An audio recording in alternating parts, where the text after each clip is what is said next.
This is your captain speaking with El Jefe Moses Marquez. Welcome to episode 518. We are just over a week away from the Rumble. NXT has crossed the line, and we told you to believe in Joe Hendry. Man, right. You all should believe in Joe Hendry. Continue to believe in Joe Hendry because what a night it was. But speaking of the nights, coming up tonight, we predict Saturday night's main event. That Moore's going to stop having all this meaning in a second. We react to TNA Genesis. Pretty damn good show, believe it or not. And as the Rumble fast approaches, we hear from our World Heavyweight Champion, the man you call, we all call Beer. You should also call him Champ. But you should also do is make Max Wrestling your home for all things wrestling by hitting that like button and smash the subscribe button. And if you prefer the old-fashioned podcast, head on over to SoundCloud, Spotify, Apple Podcasts, wherever it is you get your podcast. And, of course, for all these links and a whole bunch more, head on over to the beautifully done website, maxwrestlingnet.weebly.com. Yes, and as you can see, brand new location, the Single Dad Life begins. But we were going to have a new location for Aftermax. That changed. TikTok's US ban lasted about as long as Leo Rush's retirement. So you can still catch Cypher's Aftermax, the official Max Wrestling post show, on his TikTok live. And you can only watch it live. The QR code for Cypher's TikTok page, Flex Murdoch at official Aftermax podcast, is on the screen right now. Head over to the live broadcast head over after the live broadcast of this show. If you're watching this on a replay, you're probably going to be late. So to kick things off, idiots online that think a pile driver is a hemorrhoid cream. This is shit Mark say. Goes smooth on the hole. They talk shit, so much shit. Little virgins in the basement, eating Cheetos, wearing piss stains. Listen to the shit Marks say. I got some marks this week. Kicking it off. I'm excited. Now, I don't usually like calling out female marks on shit Mark say because God damn it, we love to support female wrestling fans. There's not enough of you, and there should be more. And maybe you're not as seasoned as us, but you're coming into it.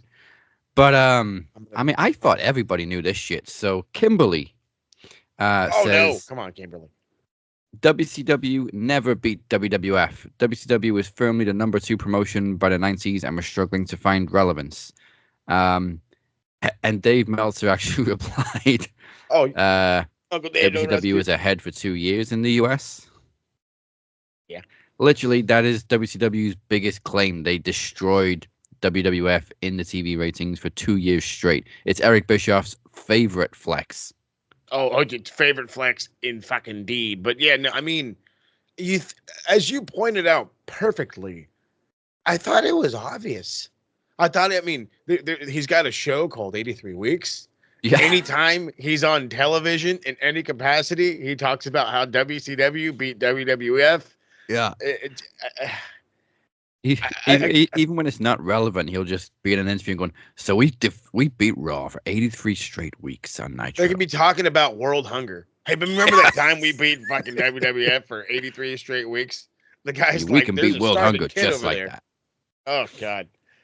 It's I believe all that actually happens too, because that's just it sounds like Eric Bischoff. But come on, how many other and let's be real, with all the documentaries that came out, you're gonna tell me that you didn't watch a single one of those and understand that even the Vince doc, the one that apparently was so wildly overly watched by people, that was one of the first things Bischoff said. Yeah, I was going to say, that was one of the first things he said. They showed it. They had fucking Vince react to it. They had a whole episode, like a whole half episode based off of WCW. So. Kimberly also replied to Dave. I wouldn't call it being ahead, just nobody was competently booking wrestling. I mean, you could probably make some cases for some of Russo's calls, but she continues, we didn't even watch wrestling by the 90s because it was really bad. When the Attitude Era started, that was when wrestling got popular again in the United States. The early 90s were a pretty bad year for WWE, but WCW was thriving. You want to tell her? That guy over there wants to tell her. What the fuck? No, that was the whole. I mean, she doesn't have she's not 100% wrong, but that wasn't the idea of it. The idea of it is this is how everybody did wrestling. Everybody did taping, for the television, whatever television you got, and you were live for the people, because that was the entertainment factor. You were live for the people. But oh my God, just, I understand the competent booking factor, but this is what kick-started the era. Having WCW with the NWO, what was it? I guess pulling the curtain behind, you know what I mean? Making sure that you understood that they still lived up to kayfabe. Kayfabe was so for real then that people could really take this seriously. You didn't know who these guys really worked for, and now there's this weird organization that's in WCW. We didn't have the I guess I would say seasoned mind, as you put it, to understand that this is a whole massive work. But without any of this, it doesn't lead to the Attitude Era, and then you ain't watching then. So again, if it took you watching the peak of the Attitude Era, which is my guesstimation, everybody started watching around 98.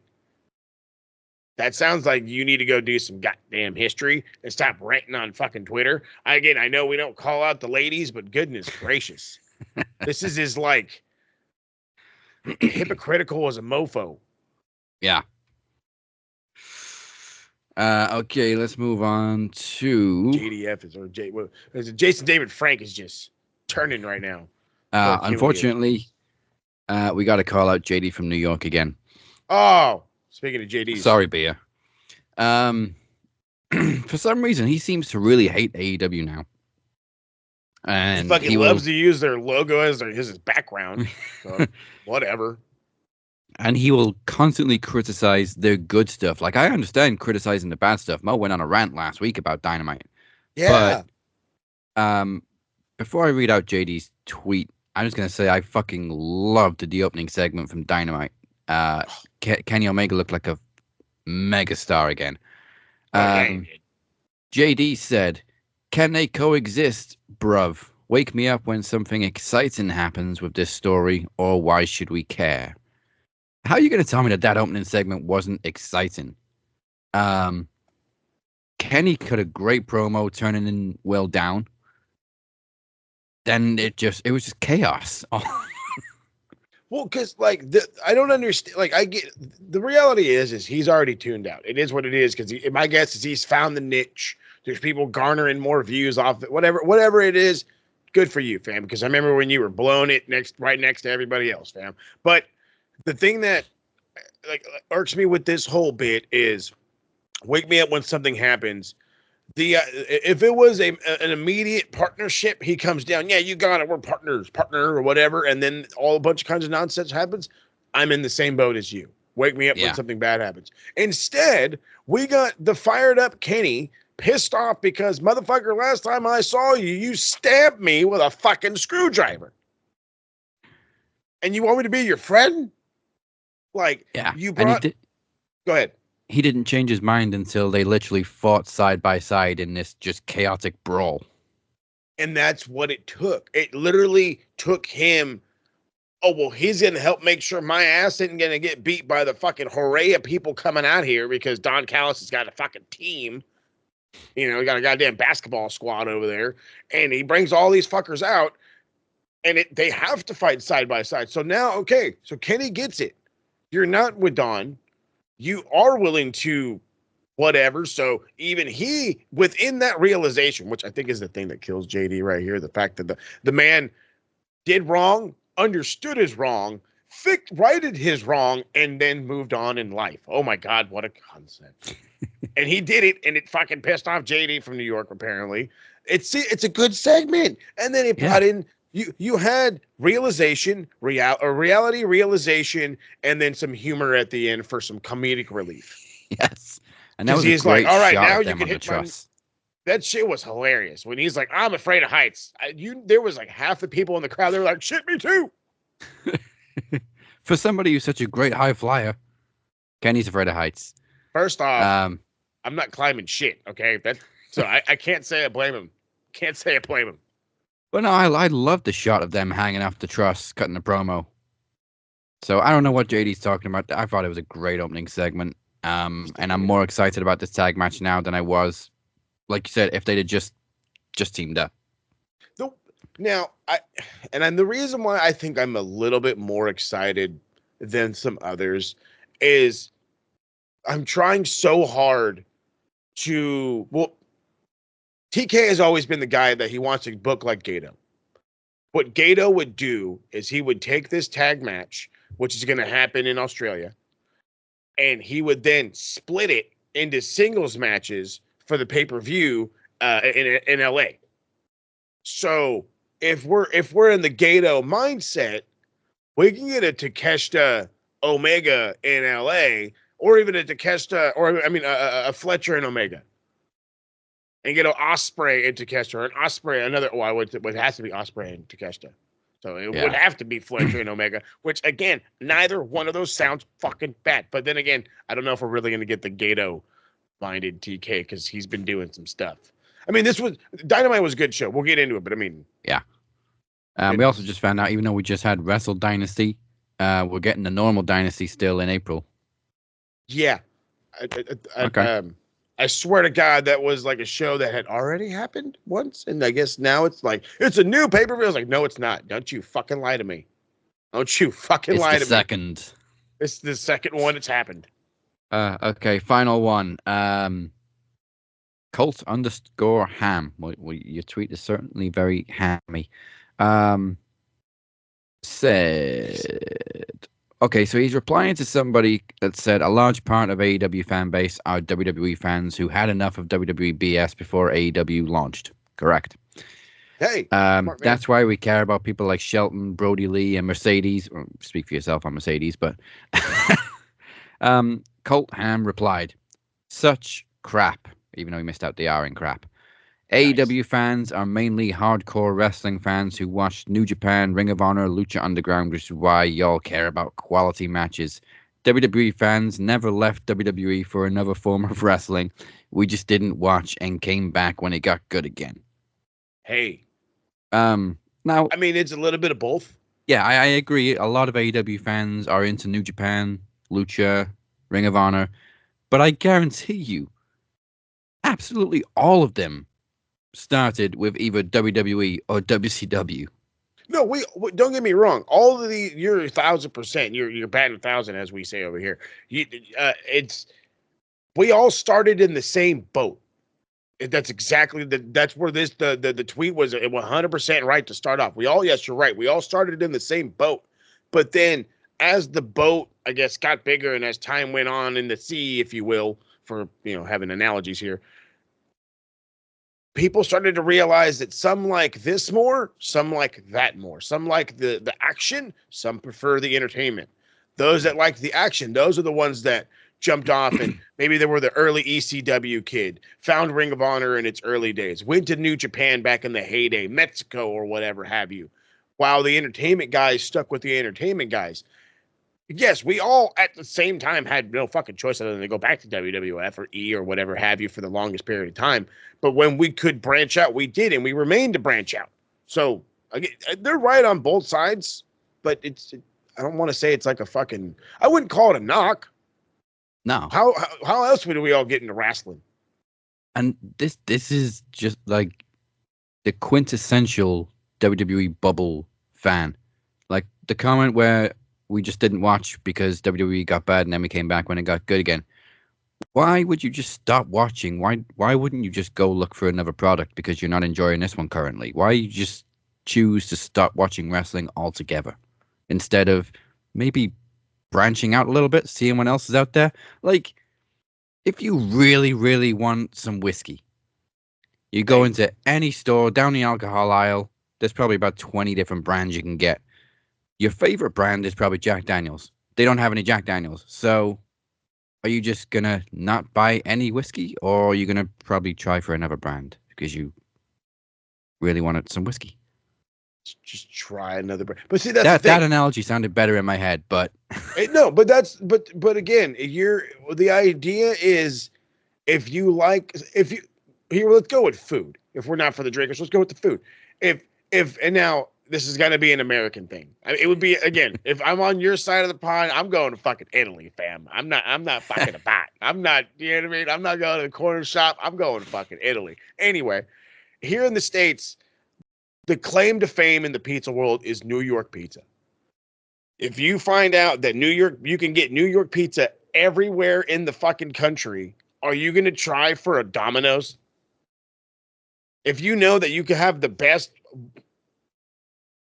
whatever, you know what I mean? If you have the best now I get your analogy trouble here. If you have the best, like the deep dish and the best fucking New York or whatever have you, again, each your own. If you like the New York more, you're gonna find ones that have that New York style. If you like the deep dish more, you're gonna follow that.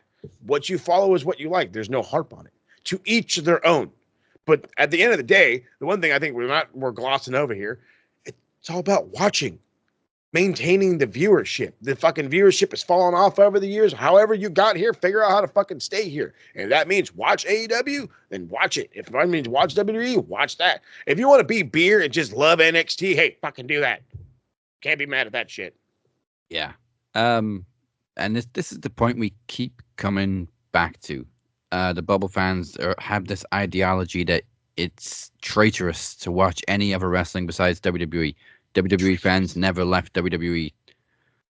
They don't care if you watch another product so long as you watch theirs. Yeah. Look at Triple H doing this partnership with TNA. Do you think he'd do that if he didn't want you to watch TNA? Which is on a completely different night. It doesn't matter how many promotions you watch. The widespread viewership of wrestling, because if you go back to the territory days, they would give you like these little fucking indie shows in your area to bring you to the big show. So fucking people kill me. Yeah, but people kill me.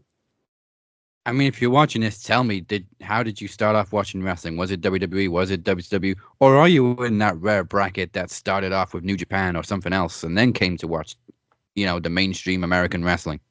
I'm sure a lot of British fans started off with World of Sport. Hey, see, that's like what the I want to know. Older ones, way before my time. That's what I want to know. I want to know, everybody that's watching and listening, whatever have you, let us know how you started. Were you the WWE kid? Were you the WCW kid? Are you one of the older heads? Were you the AWA, NWA, fucking Georgia South, if you want to get funky, you know what I mean? You want to know what? I want to know this one, because this is probably been a little bit more of the female demographic. I want to know how you got into wrestling if you didn't ever started watching wrestling. What wrestler made you go to wrestling to check it out? Was it The Rock? Was it The Miz? Was it John Cena? People like John Cena. Yeah, and this isn't a stereotypical comment, but I know a lot of female wrestling fans came to watch wrestling because they watched like Total Divas or Total Bellas. Right over my head, because that's exactly how my wife got into it. There you go. All right, but they are marks, and that's the shit they say. Hold on. Well, before we finish it, I got a contribution from the man DC. Nice. So love DC's contributions.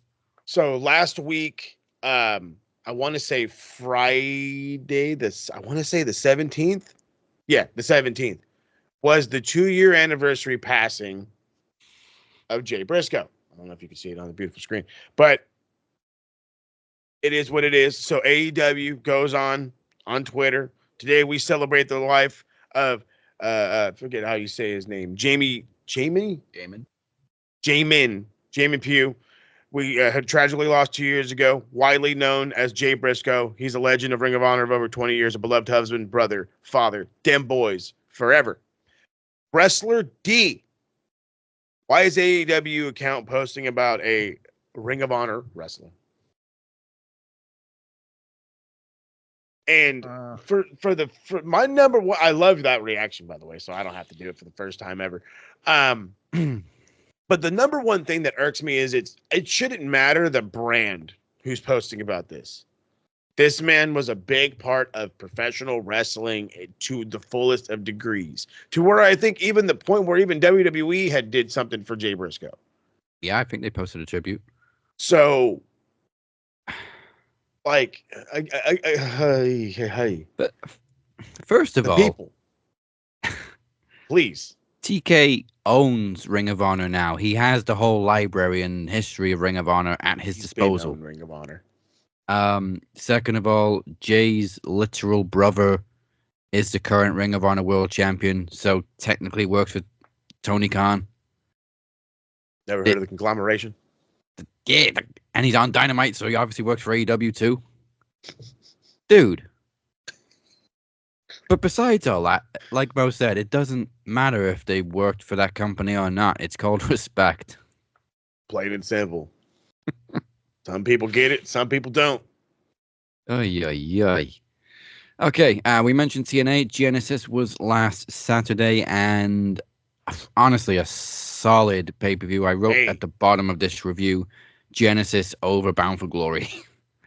I can't say I disagree with you. The boys watched it. Hell, you know what? The boys reviewed it. It's actually going to drop after this episode drops. Probably not immediately, but it should drop later on today. So double Beautiful. Thursday episodes for you.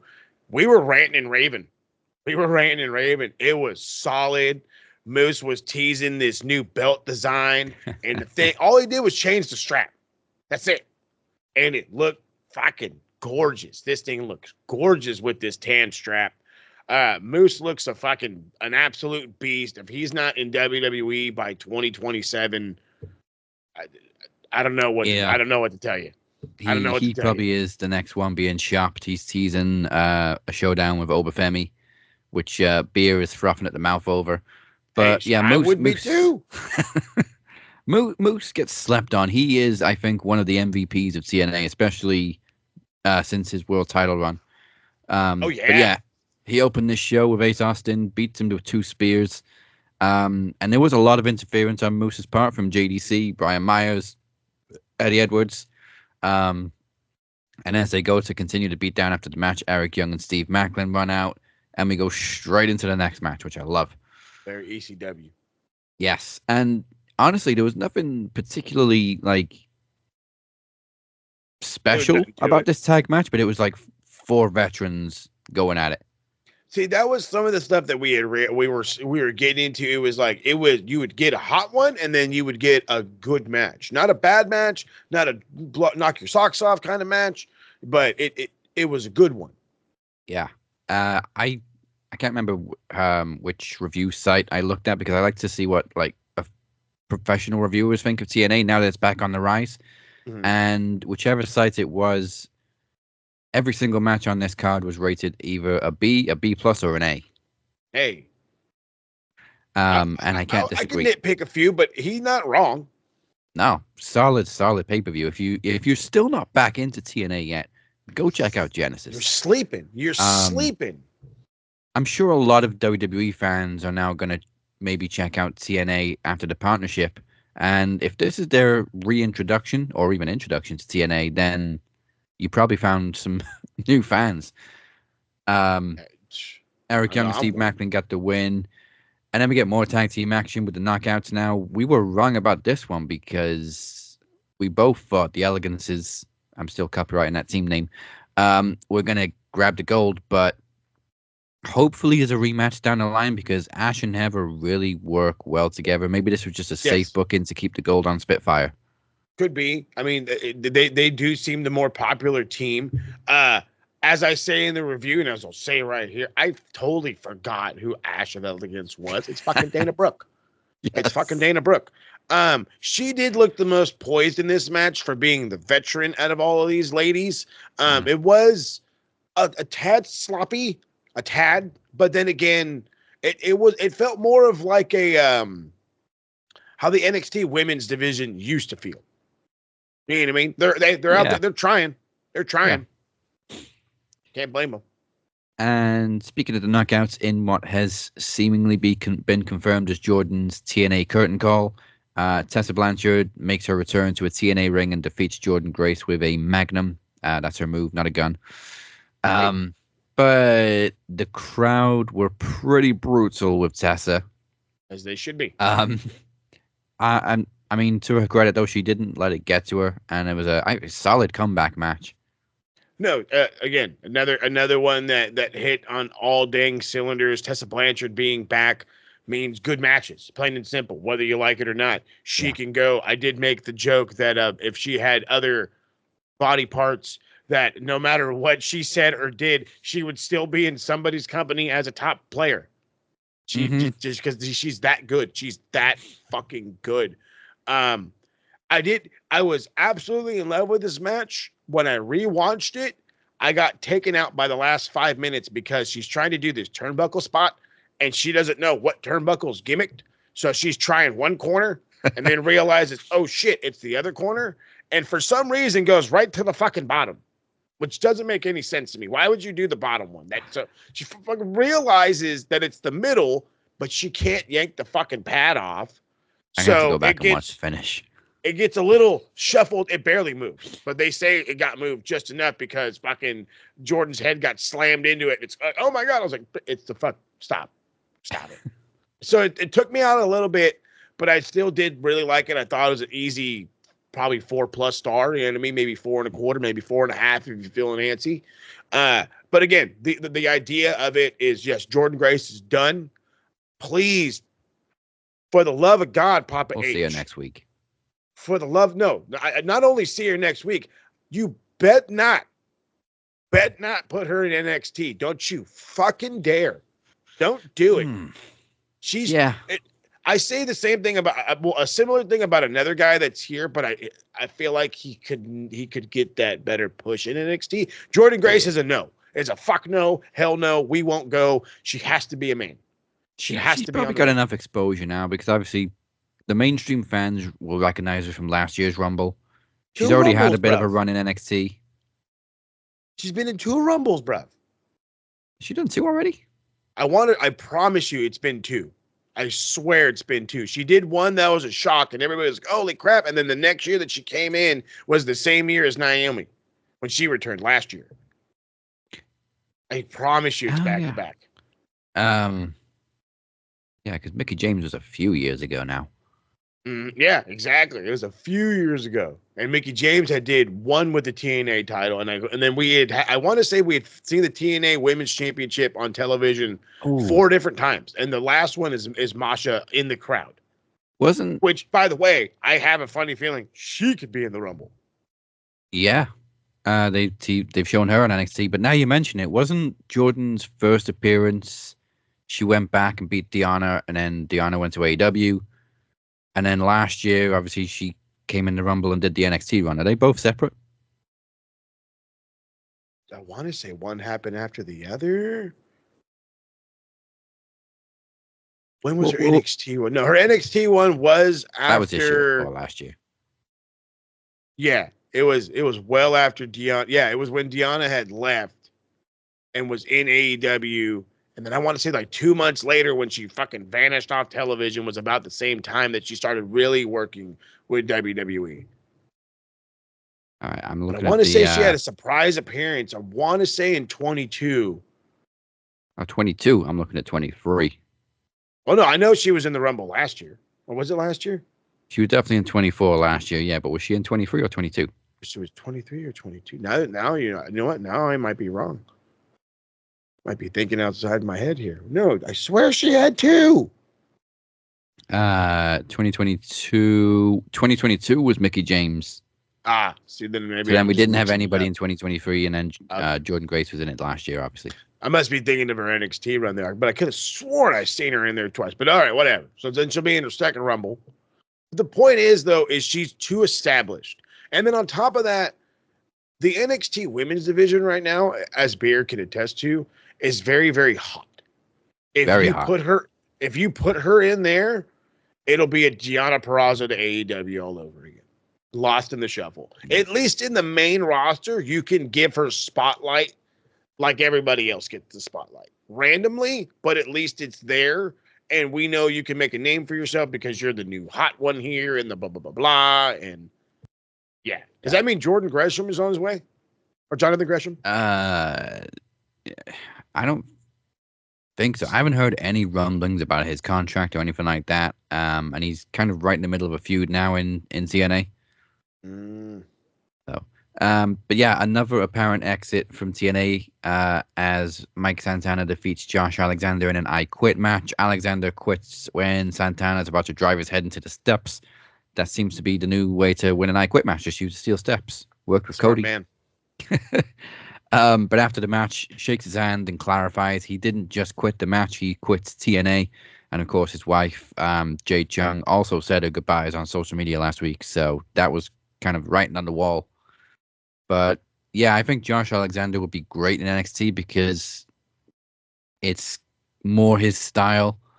And again, the mainstream fans probably aren't that familiar with him. See, I'm glad that you brought those two reasons up. My biggest reason was Also, Ethan Page. you've just ruined it. You've ruined it. But it's all good. In reality, yeah, that was. I mean, we had talked about it jokingly. You and I had gone back and forth. Would we come up with the New North for him and Chad Gable, or the North American Alphas? Which either one of those, by the way, you can keep and just send us a check whenever the hell you want. Yeah. But I did forget about Ethan Page.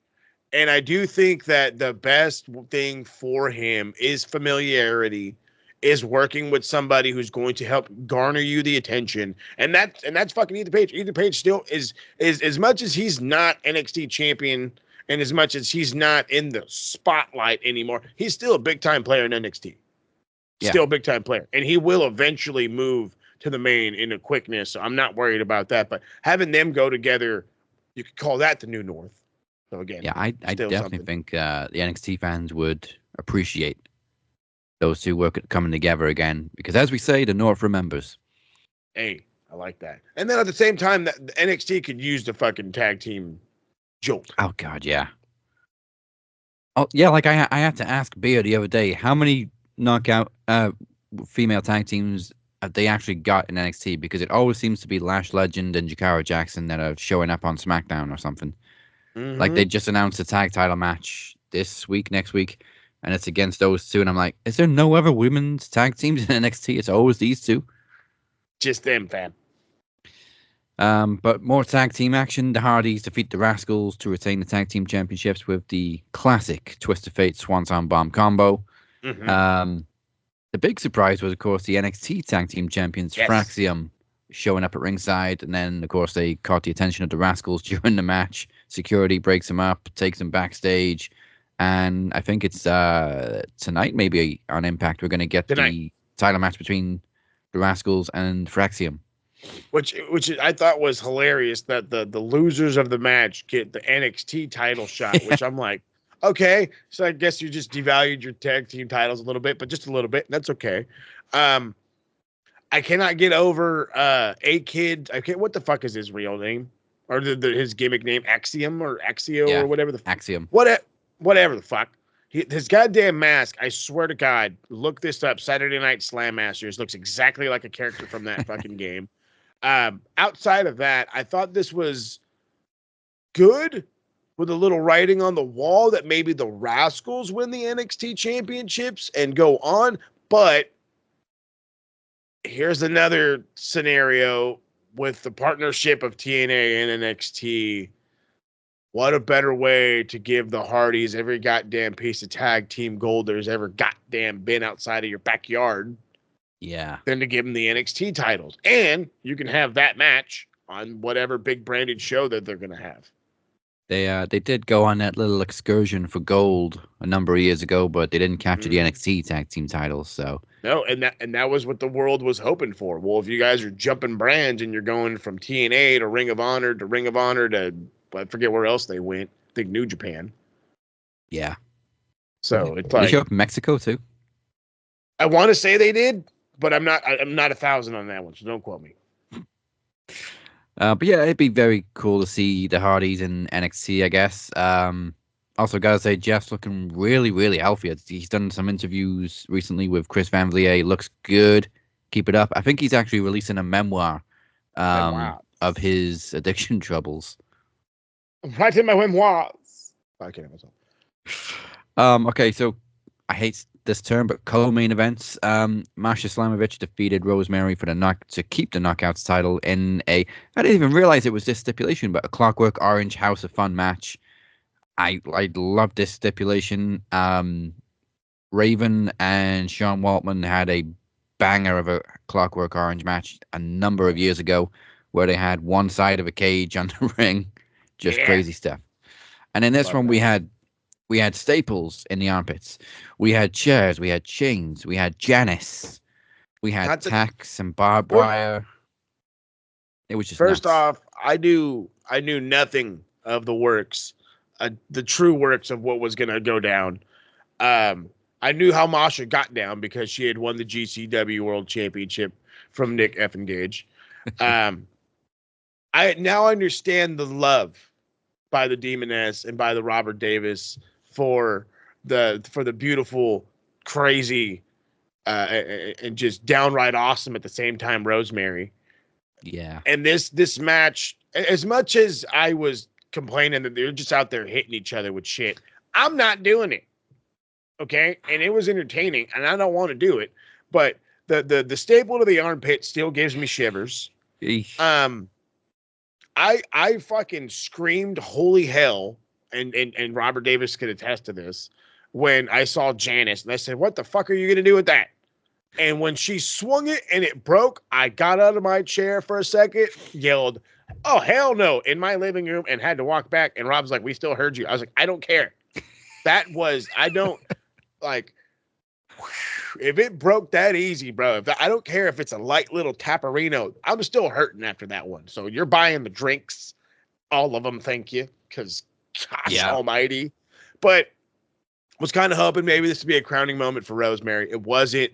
Masha is in a dominant reign, as she should be. And again, that for me leads to, yes, Jordan's leaving, but do we still get the TNA Knockouts champion in the Women's Rumble? Which I think, why not? Hell, put Rosemary in there. I think Fuck Rosemary's Renee. Popular enough that Wait. they'll be familiar with her. Only if she brings Janice to scare away Nia Jax. Yes, please.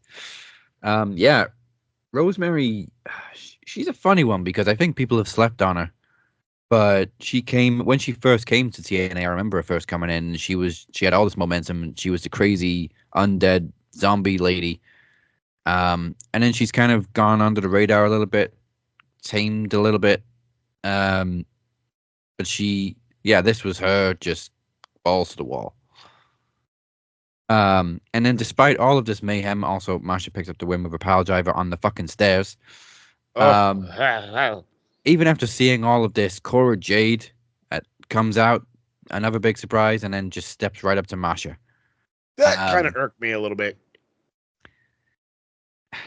It just was weird because it was like, we're going to give you this awesome challenger for fucking this whatever show, and it's Cora Jade. And I'm like, huh? I'm like, dude, you guys got a hot-ass women's division right now, and you gave her Cora Jade.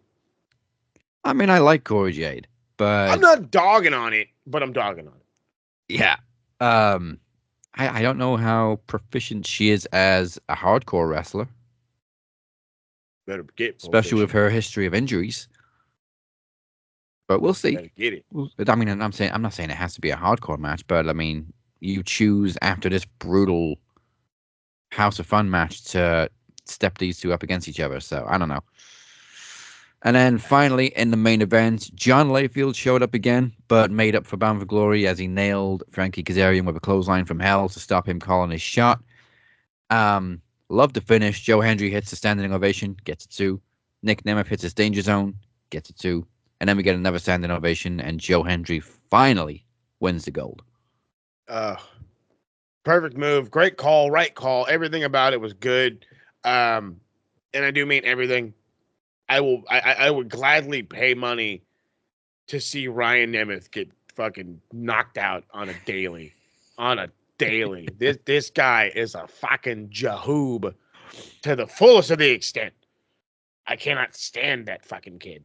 But super good match. I really enjoyed it. It is the one thing that nobody's talking about. And yeah, first I got to give all the praise to Joe Hendry. We believe, you all have to believe he's the man. This guy is it. He's gonna get there. And he better be already in the Rumble. making. The thing is if I'm not mistaken, we said his contract ends Valentine's Day. Yeah. So I do hope he signs an extension. Especially now he's finally the world champion. But I do also believe that we'll see him in the Rumble next week. As we should. We talked about it last week. We've seen Mickie James and Jordan Grace as Knockouts champion in the Rumble. We haven't seen any other companies' champions in the men's rumble before. So Joe Hendry coming in as the TNA World Champion would be great. Moose? No? Not thinking Moose? Moose? Maybe Moose, question mark? Maybe you pull out yeah. the fucking X Division Moose. champ too? Moose I would think probably he'd be get in a if he's fucking calling out massive Oba. pop. Well, why not? And then, of course, we got the Joe Hendry after the fact went on Twitter calling out John Cena. Which, if we don't get Joe Hendry and John Cena in his retirement year, then I was just gonna say, it's like if we don't, for giggles and shits, crown John Cena TNA World Champion one time, I swear to God, why not? Okay, goddamn Joe Hendry, put it out there in the ether. I'm riding the wave. Do it. I'm not sure I'm down for that, but I definitely want to see them face each other. Nope. John Cena TNA World Champion. Let's go. I mean, if Nick Nemeth was still champion, then yeah, but I don't want to see him. Oh, I don't want to see him dethrone all Joe the Hendry. bad memories. He stole Nikki. Now the fucking Nick. You're just fucking screwing over the Dolph. Poor kid. Dolph screwed Dolph. Well, I mean, the concussion screwed Dolph, so technically Jack Swagger screwed Dolph. I was gonna say no, it wasn't his fault. I put money on that match too at WrestleMania because they were gonna make Jack Swagger the world champion. And then he got fucking screwed over by the wellness policy, and then he concussed Dolph. Damn, dude. But yeah, that was TNA Genesis, and again, like I said, I hope TNA has garnered some new viewers from that because it was a great pay-per-view. So we're skipping the SmackDown and Raw recaps this week because we're going to be predicting Saturday night's main event, even though there's only 4 matches. Not quite a Triple H special, but we do have time to step into AEW for the Collision course. Ooh, let's get on the road.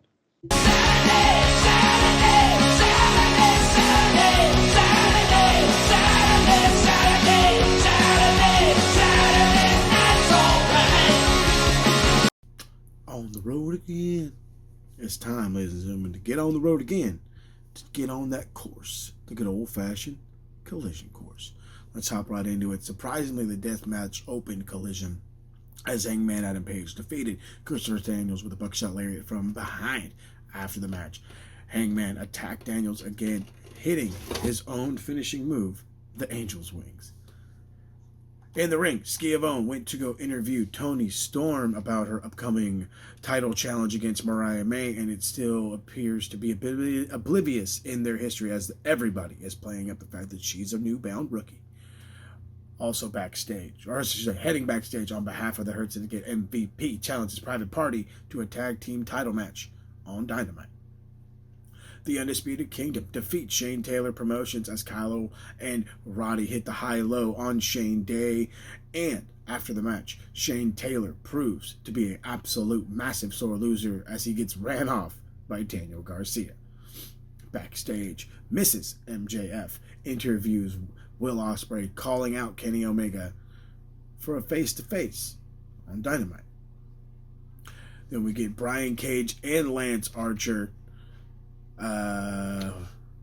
defeating Top Flight, almost called him Private Party, my apologies, as Archer hits Dante with a choke bomb, and that's the 3rd straight match. There's a post-match attack on Leo Rush, and Action Andretti jumps Top Flight. Backstage, with Lexi Nair, Jericho urges Jon Moxley to trust him in their tag match. We stay backstage, and the Undisputed Kingdom thank the good old Daddy Magic and Daniel Garcia for their assist. Both teams respective to agree to a trios match next week featuring the return of Cool Hand Ange.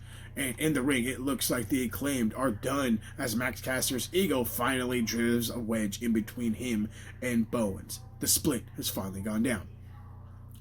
And now, since they had to choose between both sides of should you be the bad guy, should you be the Acclaimed, he chose to be the bad guy, heading right backstage again. Swerve Strickland is looking for blood against Ricochet, and little hint, so is Ricochet. Kazuchika Okada defeats Tomohiro Ishii to retain the Continental title with the Rainmaker. Killer match, can never go wrong there. Gates of Agony backstage issuing an open challenge for next week. Dustin Rhodes defeats Adam Priest with a twisting neckbreaker. Almost got mixed up there. Julia Hart defeats Harley Cameron with Heartless. Still want to go to Motorboat City. Backstage, it appears the Learning Tree has attacked Powerhouse Hobbs, and in the main event, rated FTR, the Outrunners and Hobbs defeat the Death Riders and the Learning Tree as Hobbs arrives late and hits Brian Keith with a spine buster.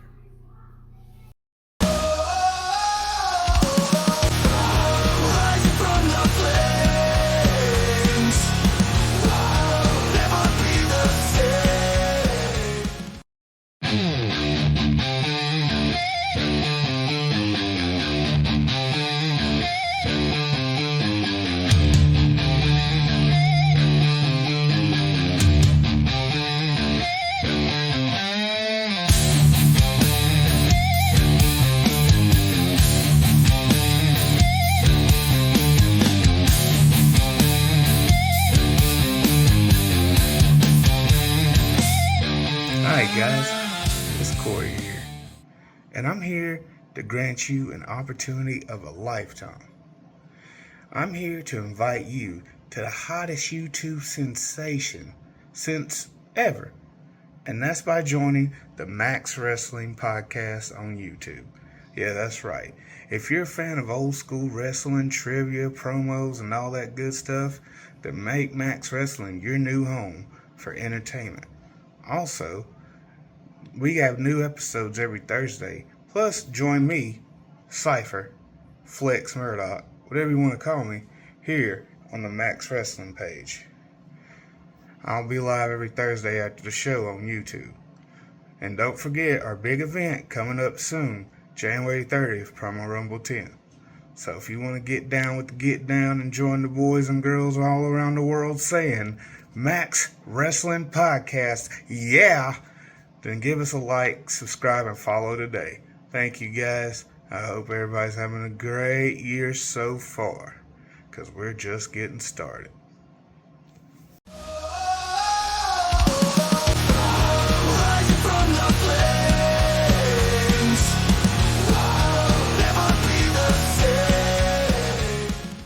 Welcome back to Max and Chill. This is your captain speaking with the one and only El Jefe. Speak his name, he appears. Make sure you smash that subscribe button on YouTube. Follow us on all social media and podcast platforms. And for all the information that you need, head to maxwrestlingnet.weebly.com. I'm telling y'all, you like scrolling the internet. It's one good place to check out. Still to come, we predict this weekend, Saturday night main event. And we hear from my man, your man, all of our man, the world champ Beer, ahead of next week's Promo Rumble. But first, we got to get the first round of beer. It's time for the time. It's time to celebrate it. It's time to review it. It's time for a round with the only thing that you could be drinking at the bar, and it's beer. Take it away.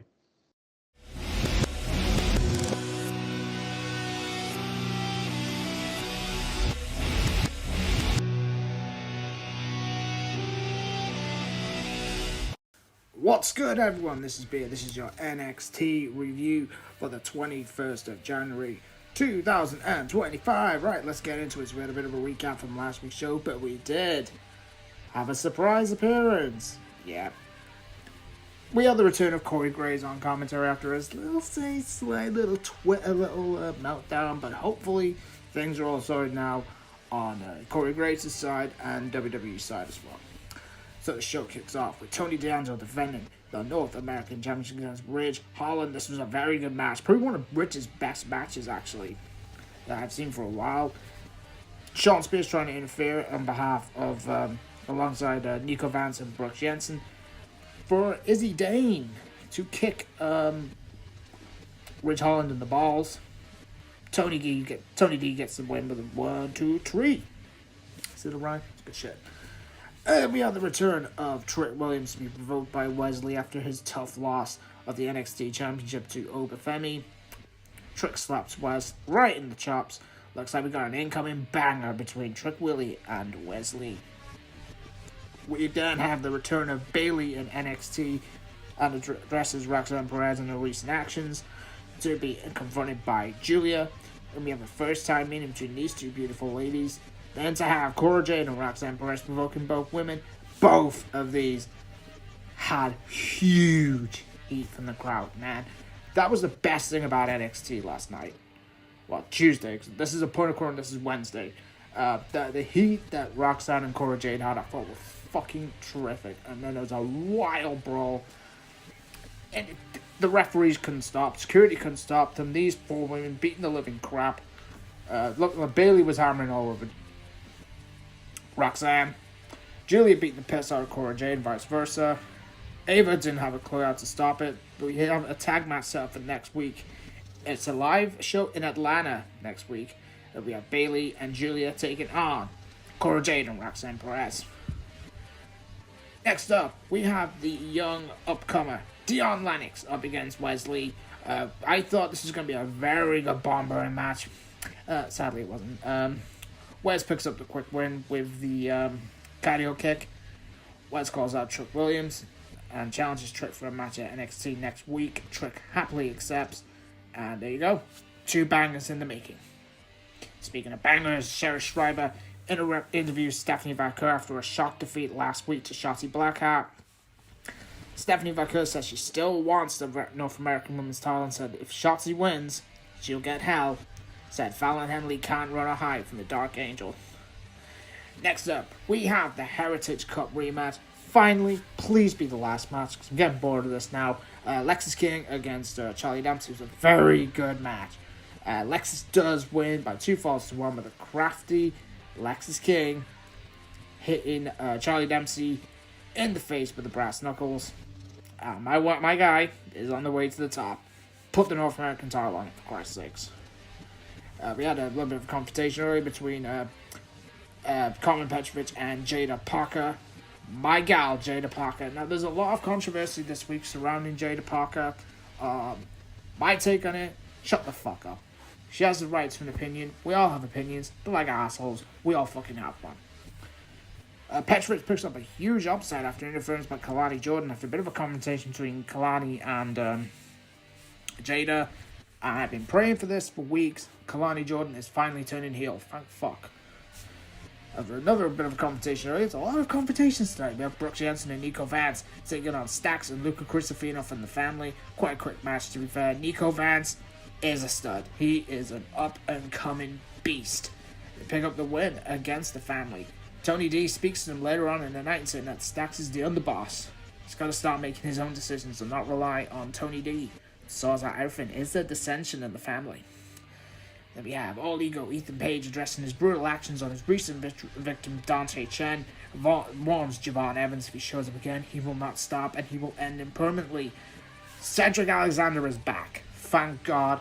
Cedric is back. It's likely going to be Cedric and Ethan at Vengeance Day. And yeah, something to look forward to. Cedric is great. He should be on TV a lot more, but I'm glad he's in NXT. And we have the main event. Obafemi defending the NXT Championship against Eddie Thorpe. Banger main event. The Ruler retaining and continues his dominance with a fall from Grace pop-up powerbomb. Show closes with a stare down between Trick and Oba. It was a better show than last week. Last week I thought was a very poor show. But next week, card looks stacked. We do have Shotzi Blackheart against Fallon Henley. We also have Roxanne again and Cora Jade against Bailey and Roxanne Perez. So, NXT, Sean, up the gear. Before I go to the main man himself, I just want to let you all know, I'm hopefully not going to be false advertising. I have now recently started launching my own reviews. I recently dropped a TNA Genesis review on my channel. Trying to do a few things as well, obviously to save a little bit of stress on the guys. Obviously, Daz and Mo, they do a lot. They do a lot of shit. So I'm going to try and help out the best if I possibly can for them. But we're all excited. And we just can't hide it. You know the time. We all know the time. Let's get excited. Cause it's last night at last night with El Jefe had dynamite. Dynamite. Right. Let's say Moses' creativity and my creativity is far better than Tony Khan's. El Jefe, brother, partner, legend. Floor is yours, sir.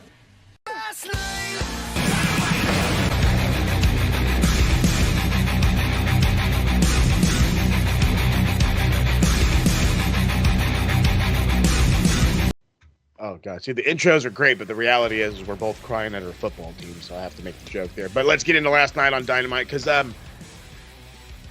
I'm gonna nitpick it a little bit. I'm not. It was for some weird reason.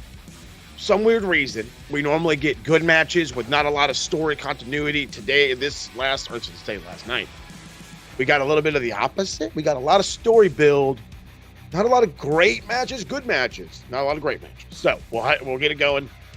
Things got heated early as Kenny Omega rejects Will Ospreay's initial olive branch while they were in the ring chatting it all up. All of a sudden, Don Callis goes to interrupt. Omega goes right after him because he ain't playing that shit no more. Only then gets ambushed by Takeshita and of course Kyle Fletcher, who looks like a giant version of Mark Briscoe with those goddamn pants on. And then that's when the brawl goes all over the arena. Ospreay is hesitant to help at first, but then gets into the chaos. They end up doing what's supposed to be simultaneous moonsaults off of this fucking pillar or whatever the hell.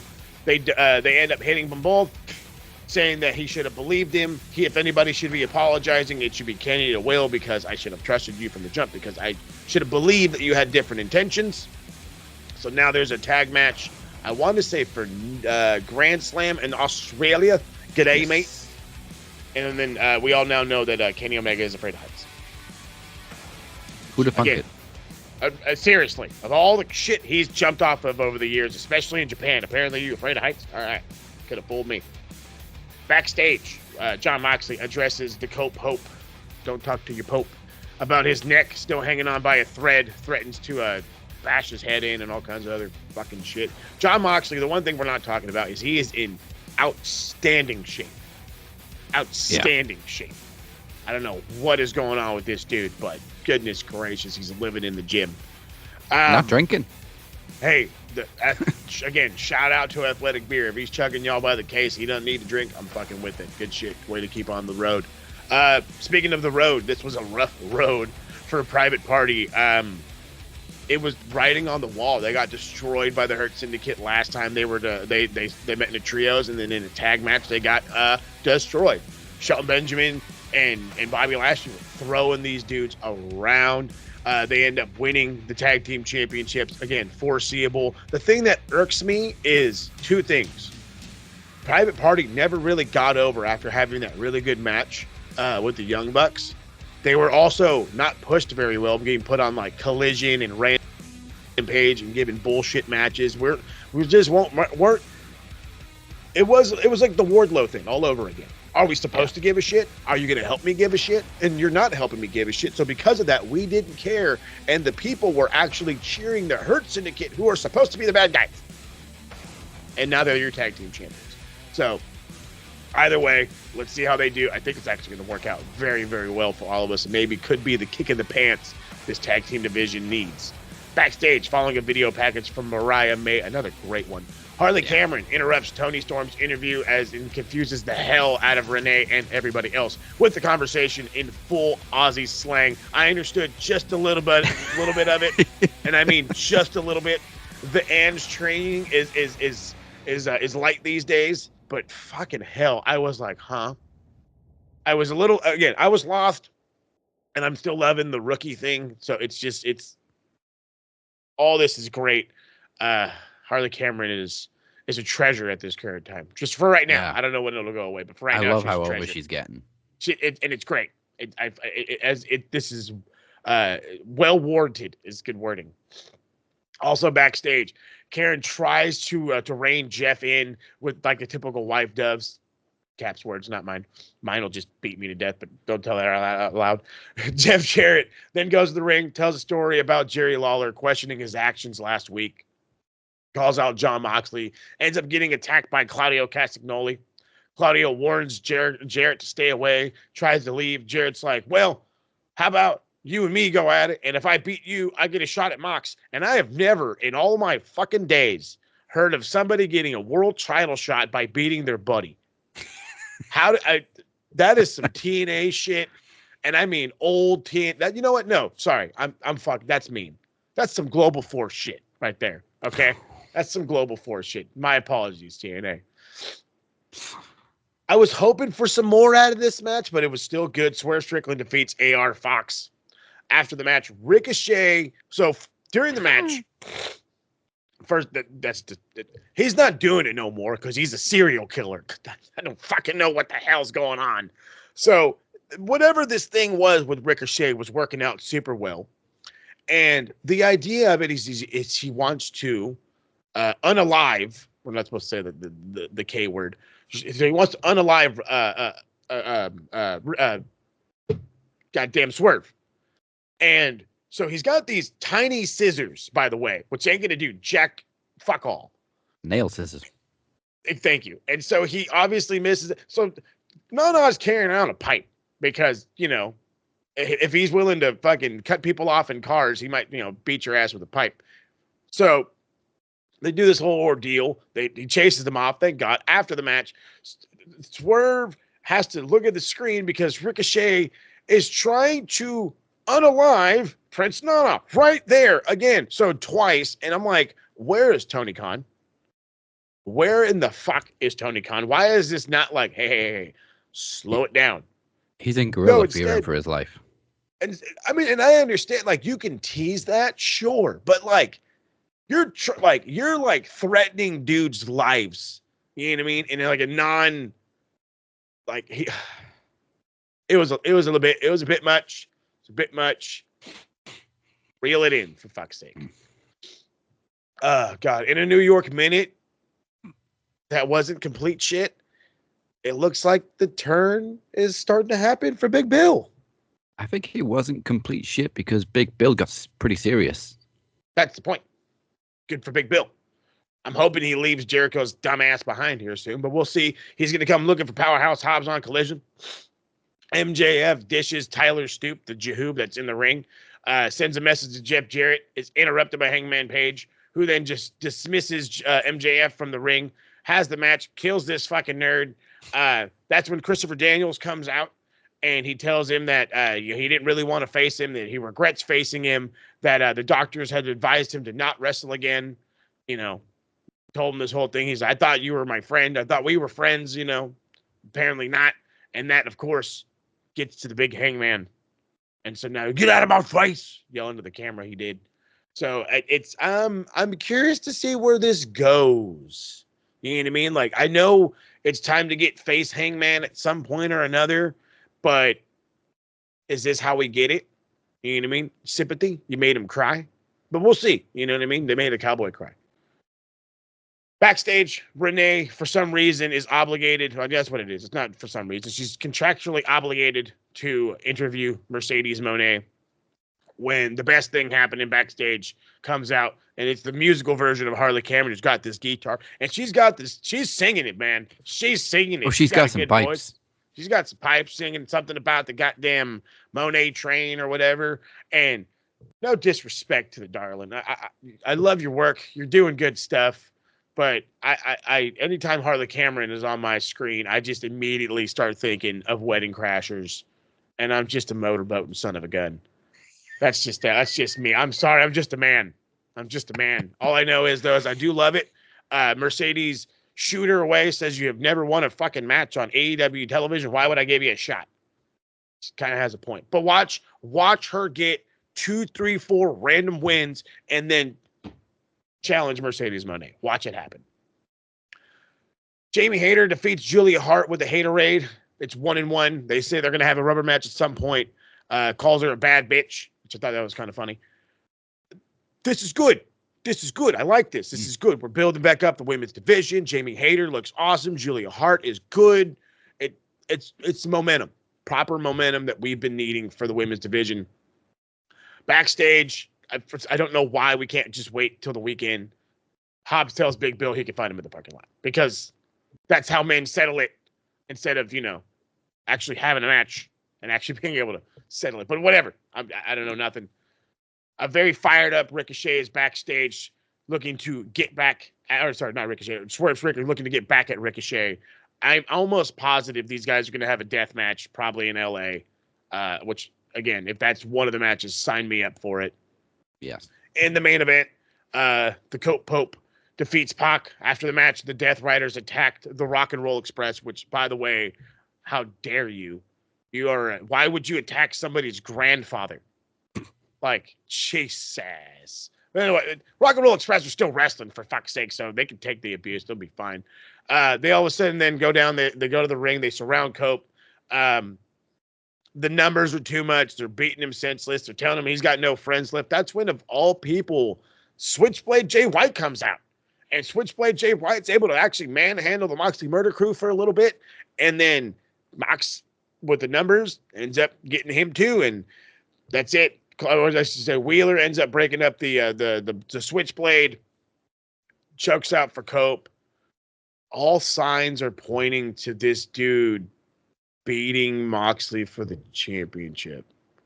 And I'm not sure. Gonna throw up if that happens.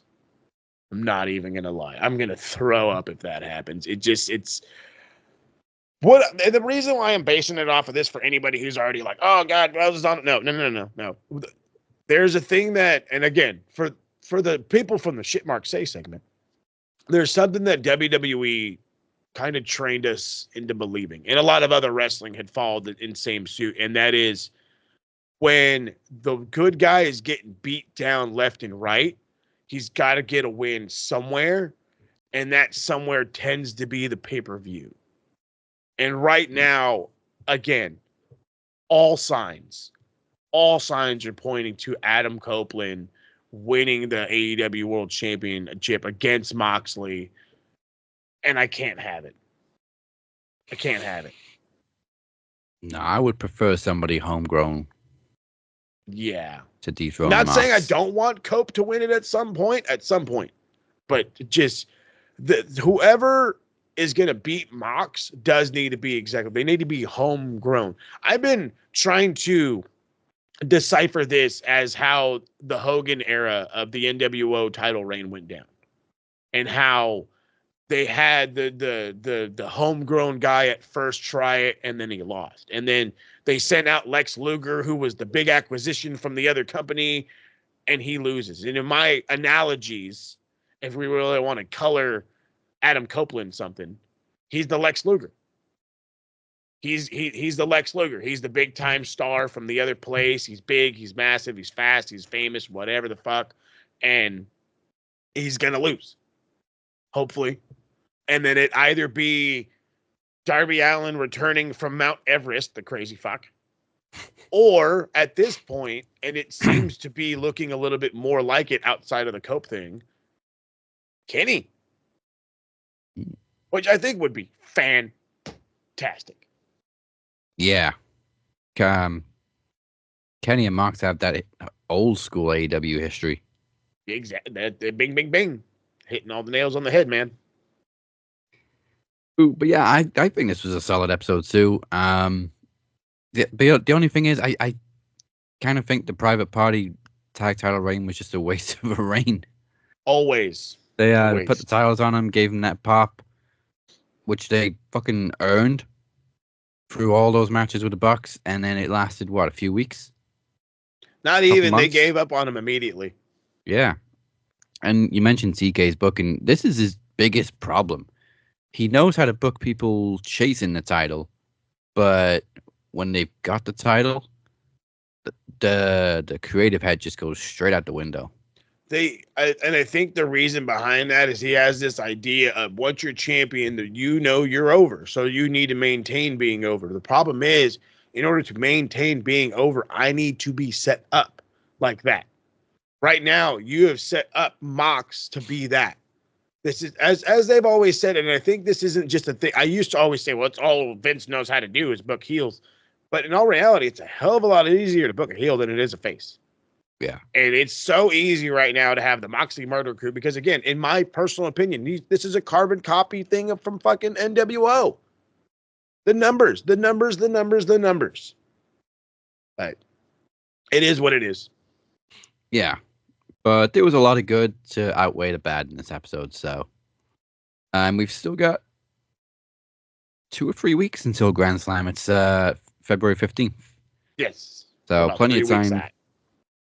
Plenty of time to book it, and it's already looking pretty damn good.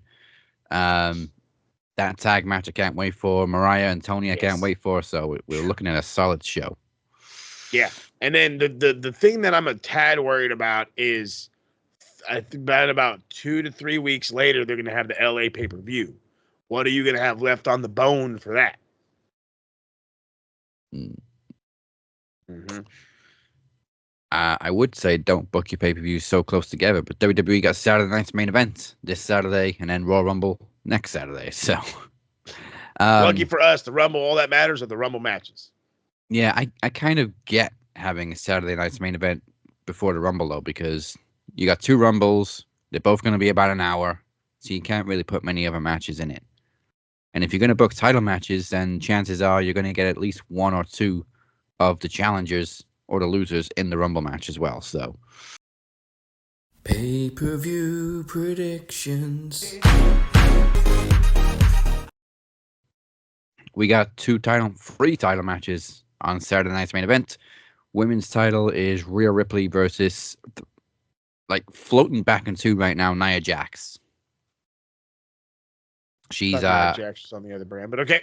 She hasn't officially moved to Raw yet. She's kind of they said she's still like negotiating with both GMs. So she's They're probably making going to this end up on Raw. But Making this too fucking realistic. Yeah, she's probably going to end up on Raw anyway. But as I've said from other people, you've just completely wasted the feud that she could have had with Tiffany Stratton. The feud she fucking should have had with Tiffany Stratton, but the fuck, what do we know? Yeah, but anyway, I don't see Nia beating Rhea. Rhea's literally just got the belt back after the longest women's feud ever. She won it 2 weeks ago. Yeah. Not so this belt. Kidding me? This is there's probably going to be some interference extreme. too. I mean, I'm sure there'd be interference. But it's just, I don't get it. Why would you bypass an obviously easy, handed to you on a platter story like Stratton and Nia Jax? Instead, you're like, fuck it, go to Raw. Why? Unless they're letting Tiffany breathe a little bit because she's a fresh champion. She had a great match with Bayley. So maybe give her a couple of weeks of stuff like that. But you could give her a couple of weeks of beating Nia's ass. And then Nia goes away, and then she can end up on Raw anyway. When does the window end anyway? In football news, window ends in January, at the end of January. Yeah, it's the end of January, so I don't. If they're fucking smart, they'll play it by that. But then again, they have a draft in like May, and a transfer window randomly. Watch them have a summer transfer window. I swear to God. Draft. They'll probably get the draft in the summer. I mean, they should probably keep it until the week after the Rumble because whoever wins the Rumble gets to switch brands anyway. Mm-hmm. Yeah, that's a good little scramble to have before you make switches. Yeah, that's a good move. Yeah, so I think we're both saying Ripley to retain. Absolutely. The only non-title match on the show, I know there's only 4 matches, but still, is big meaty men slapping meat Braun Strowman versus Jacob Fatu. And I keep forgetting Braun Strowman's even still on the roster. It's real meaty. I just see this guy doing fucking the arm wrestling videos and getting his ass beat by a guy half his size. So guess what? He's gonna get it beat by a guy half his size. Jacob Fatu is gonna get a massive win. Massive win. And only due to stature. But still, it's time for the Jacob push. He is the new one. God damn it. Give him time. Is he the new tribal chief? He stepped up on SmackDown, and then of course they teased him the way he was looking at Solo. I hate you, Solo. Oh man, that's coming. It's coming. Mm-hmm. Yeah, Jacob's definitely going to be the breakout from the bloodline. As he Speaking of breaking, we got Braun Breaker defending the Intercontinental title against Sheamus. For me, it just feels like a run-of-the-mill title defense. More beady man. Yeah, I don't see Sheamus winning a title. He's just the veteran putting over the young stud. Yeah, I think it's going to slap though, both physically. I mean, figuratively and in reality. Yeah, he may be a veteran, but Sheamus can certainly still go. Yes, he can.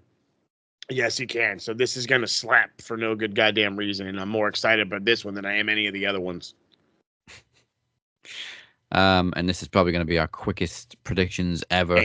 Because, like, again, there's only 4 matches, and it's kind of run-of-the-mill. So, Probably the main event for the World Heavyweight title, Gunther defending against Jey Uso. There's a very, very, very small part of me that thinks, are they gonna put the title on Jey? Because he's over as fuck. He's so popular. So popular. He's been so close to a big singles title so many times. His IC title was just a waste of time.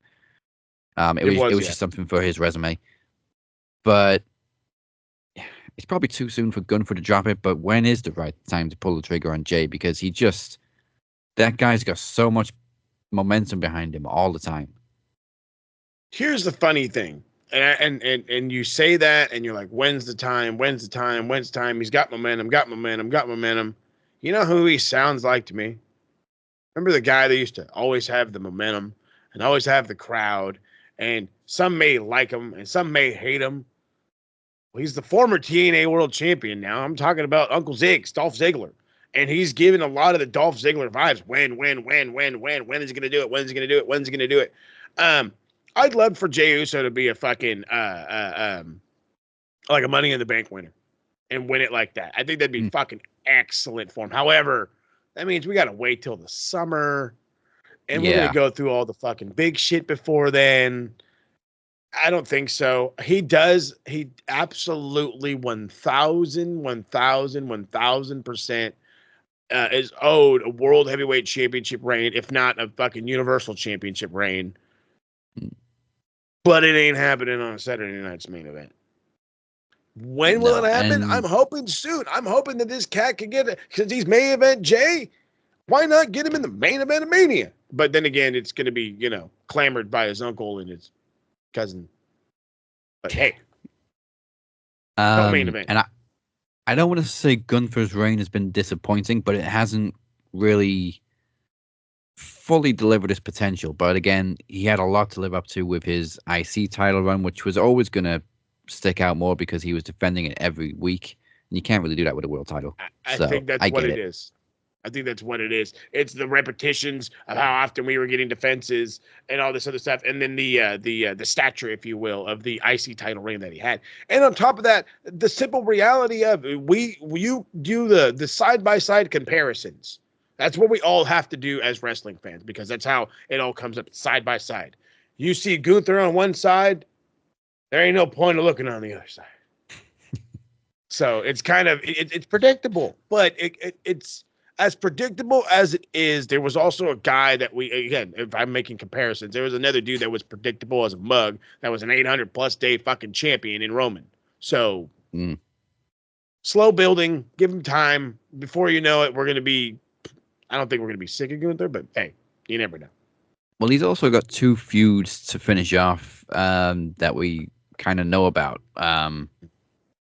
I still want to put my money on John Cena to win the Rumble and then face Gunther. Don't take the title off him, but just face Gunther.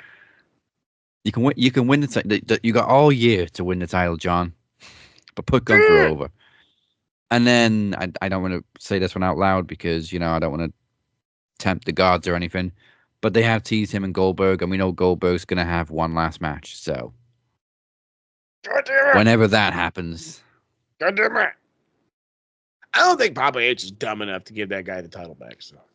Oh, no, don't put the title on him. But Goldberg has said he wants one last retirement match. He's already got beef with Gunther, so I'm expecting that match at some point. But I definitely want to see Gunther and Cena at Mania. Yeah, that's where that one and for sure. And I endorse Cena tying Stone Cold's Rumble record. Please, and I'm okay with it. Sames.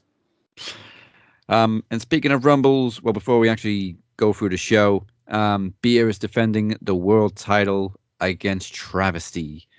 I'm still not used to saying that. Travesty.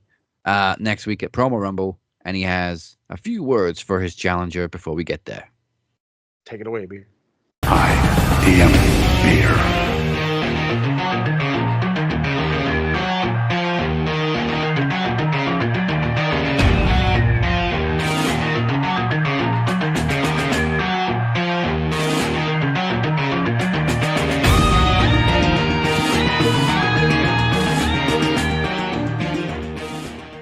here I stand. We're days away from the promo rumble, where I will defend my world championship against someone who I call a good friend, a brother, in the Walker, Travis Anderson. Now, Travis, I'll give you all the credit. You are an amazing competitor. You are one of the heart and souls of this brand, and will always bring great pleasure to this face when I saw you over there. Excuse my dishes. When you returned at Max 500 in order for me to win this championship. I chose you, Travis, for a reason. Because I was wrong. I accused you of being an unmaskeress. And that is a mistake that I made. And I still regret it. But sometimes, in order to be successful, you gotta be selfish.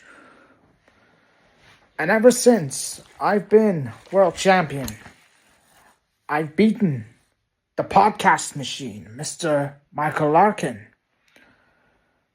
And yes, I may have had a setback when I lost my television championship to Blade Rodriguez. And don't worry, Blade. I'm going to come back for that championship. No matter who the champion is, I'm going to be the belt collector. And you will all witness greatness standing in front of you.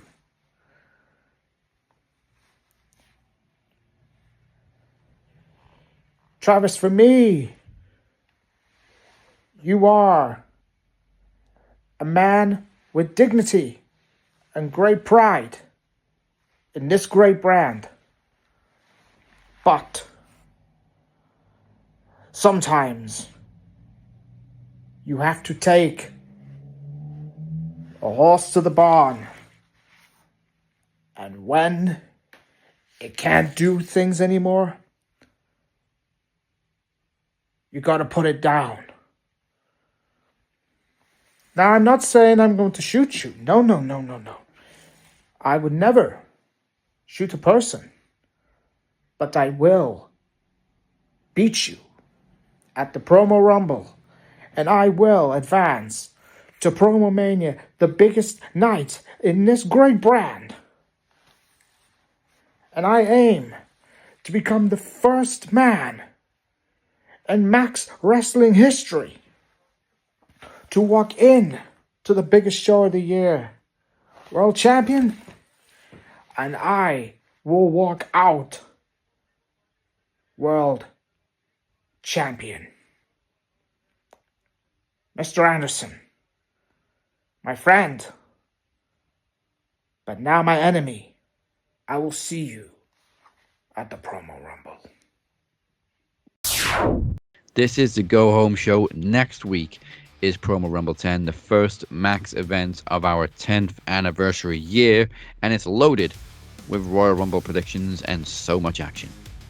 So much action indeed. The captain has not one but two scores to settle, starting with the Television Championship that he lost at last year's Promo Rumble to the formerly known Travis Anderson. This year, he looks to win it back as he squares off against a newcomer as sharp as a tack, Blade Rodriguez, for the first time ever. Can the rookie upstart maintain? Can he tarnish the captain's reputation? Or does the cat finally get his baby back? Yeah, you better not stand in my way. Well, I do have another score to settle. Actually, so that's 3 scores I gotta settle because I haven't forgotten about Max 500, but the Phoenix can wait. Because next week he looks to defend the Knowledge Championship for the 6th straight time in his 7th reign as Cypher cashes in his Iron Bank contract to try and complete the full 6. The things we do to be Grand Slam champion. Good luck to you, Corey. It is a hard to pinpoint exactly where this feud exactly started. All we know is it is a long time coming. The former Travis Anderson, now known as Travesty, and the captain will finally put their issues aside and go one-on-one in a cinematic grudge match, which will be refereed by the Kingpin, the Doctor, Emir Costello. And like I just said, the World Championship is on the line as Beer has chosen to defend his title against none other than Travesty. Travis was, of course, one of the Avengers that interfered in our match at Max 500 and cost me the world title against Beer. So, as you can imagine, I'm kind of on the fence with this one.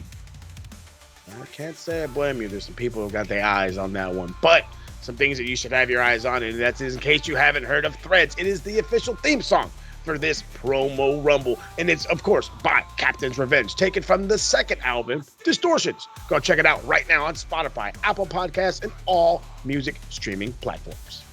And again, do not miss Promo Rumble 10 next week, and for more information, go to maxwrestlingnet.weebly.com/rumble on the beautifully done website. Goddamn right, get the clicky. Now, we have 2 lists. One's nice, one's not so nice, but we always check them twice. It is time for the bell-in board. Oh, here we go. A bellend? You're a bellend, mate. Look, bellend 1, bellend 2, big veiny bellend over here. Oh, Right. that bell-in board is looking good. Right now, There it is. unfortunately, Tony Khan is sitting at the top with 35 points, followed by JD from New York on 25. And then we got Hogan, WWE itself, the Live Crybabies, and Mercedes Monet on 20. Oh, the Live Crybabies. That one will always get me. So we're gonna give more points to JD, because again, I don't as we say in the football world right now, the downfall of City needs to be studied. The downfall of the love of AEW that came from JD should also be studied, because again, he was all over the weenie a long time ago. Excuse me. And now all of a sudden he's the advocate for I don't even know what, but hey, it is what it is. That's a JD thing, but I'm going to give him 10 points for ranting and raving about some crap that he just is. This is so boring, bruv. I don't understand. No, you refuse, as we used to say, you're refusing to open your mind. Yeah, probably one of the best opening segments AEW's done in a while, and he said it was boring. No, sir. Sorry. It was a good build, good story build. And again, if we go into the mind of Gato, we can branch it off into some fun. And I like fun. Yeah. So JD will get 10. Really trying to... I don't want to go overly political this year, so I'm going to try to stay away from that for right now. We'll see how it goes in the coming months, as we should say right now. I could totally do it, but I'm not gonna. And I don't want to bring football into it, so I think everybody else is getting a pass this week. Just barely. I mean, I was going to go JD from New York, so I can't think of anybody else. He's about the only one this week. Yeah, Really trying to I really think he is. Nobody else pissed us off this week. Hey, that's it. Good job. Good job.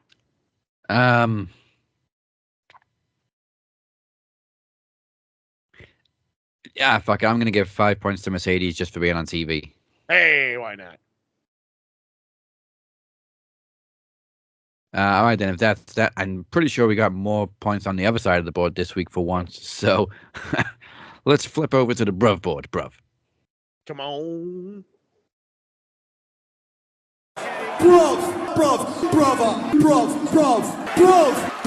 Brother. I already got 2 names to put on the bruv board.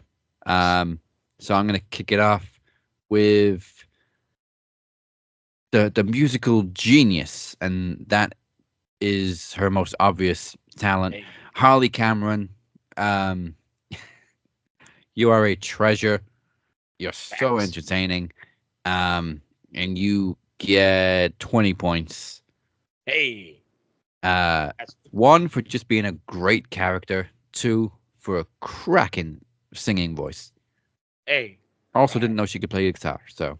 Same. I mean, just fucking multi-talented. Check her out. Next to Tony Storm, Australia's. Well, okay. You know what? Australia's got a lot of great exports in wrestling. It's hard to say who's the best, but Right? Tony Storm and Harley Cameron are right up there. Hell yeah. And then secondly, before I think of any more, I'm definitely going to give points to Kenny Omega, because he looked incredible this week. His shape, the way he moved, the way he spoke, this was like top tier Kenny Omega this week. So he gets 20 points too. Kenny's back, and he's afraid of heights. And he's afraid of heights. Oh yeah, so I'll give him an extra 5 points for the There you go. fear of heights. That's right. 25 points to Kenny. Because he's one of us, damn it. He's one of us. Oh, Lord, that's fucking excellent. Can I add to it? Who deserves some points? Does anybody deserve some points outside of that?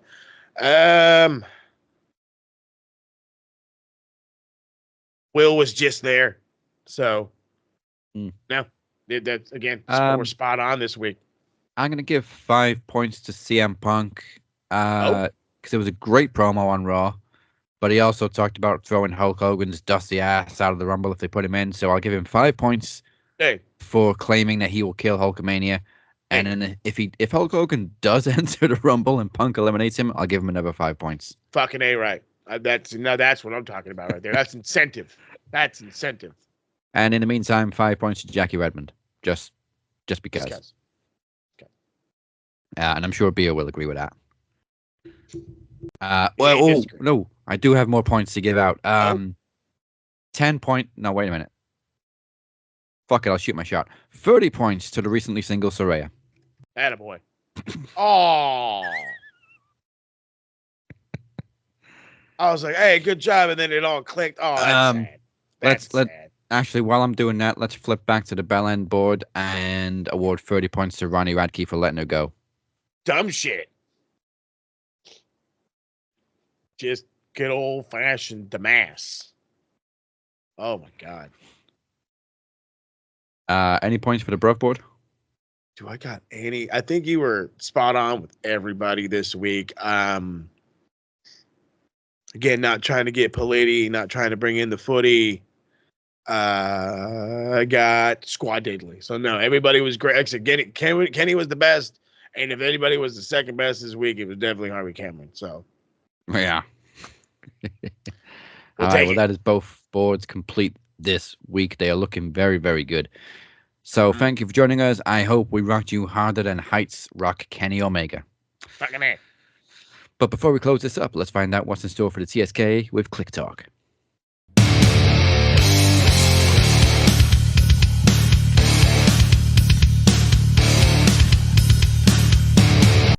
Oh, my goodness. All right, so not a crap ton coming your way, but a good amount of stuff coming your way.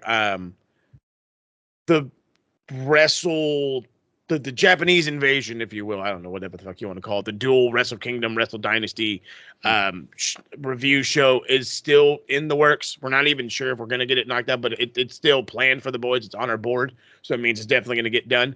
We did, however, do TNA Genesis, which will drop after this show airs, and probably more than likely after Max as well. After the Aftermax, that's what I should say. So those are two right there happening.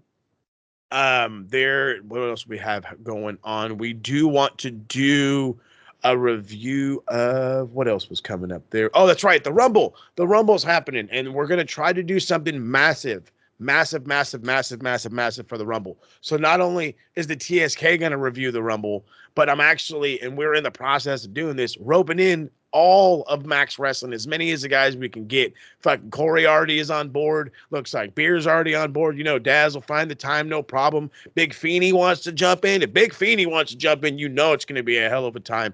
So not only do we all want to do a massive all-together review, but it's about time y'all see what we like to do called the reaction. So what I'm planning on doing is on the Max Wrestling YouTube page, when the Rumble drops, I will be going live on the Max Wrestling YouTube page with the Discord playing. So that way everybody that's in the Discord hanging out, and hopefully it's the Max fellas as well, will all be there for the instant reactions and the fun hilarities we can all have together. So we'll be able to do that live for y'all to enjoy it. We'll make a fun video out of it so you can live in the memories. Then we'll have the review along with whatever else we have coming. There is a strong possibility that the March AEW Revolution show could be another review where the TSK is not only reviewing it, but they'll review it on location. So we'll see how it goes. We may all be going to the show. We may not. We'll figure it all out in due time. The footy pod is on the way. It's on the way. It's on the way. It's on the way. It's on the way. The problem with football, and I've been saying this shit forever, they fucking make moves right in the middle of you editing. I swear to God they do. I fucking swear to God. But that's literally what's going down right now. I had an episode done, ready to go, and then San Diego FC signs 2 goddamn players. So revamping. This was WWE of us. We do the show on a Thursday, and then Friday, somebody's been released. Like, you bastards. So, but don't worry, it's all coming. It's not going to be done. And the only way you know it's coming is by checking the socials. Elon kissing my ass. It's Twitter, Max Wrestling UK, Captain 512, SMR Pod.net, Max Football Pod. Gotta love it. Check out maxwrestlingnet.weebly.com for all your links and a whole bunch more. Hit the subscribe button, follow button, Facebook, Twitter, Instagram, especially Facebook, Instagram, and Twitter right now, because again, the TikTok may still kind of go away, or it may get bought out by Meta. But for right now, make sure you subscribe on all the other fun places if they decide to take it away from us. That way you can follow us. Yes. And keep an eye on YouTube too, because I will be trying to move over all the Captain's Revenge stuff to its own channel very soon, so you can find all the music in one place. What else was I gonna say? Nothing, actually. I think that's it. Again, make sure you go to Cypher's TikTok right after the show if you're watching it live. If you're watching a replay, you probably already missed it because it only airs live, but the QR code is back on the screen. Jump over to TikTok right now. And that is it from us this week. We will see you next week for Promo Rumble 10 for 4 studded matches. Goodbye. Mwah, and good night. Bang. I'm a motorboat instead of the bitch.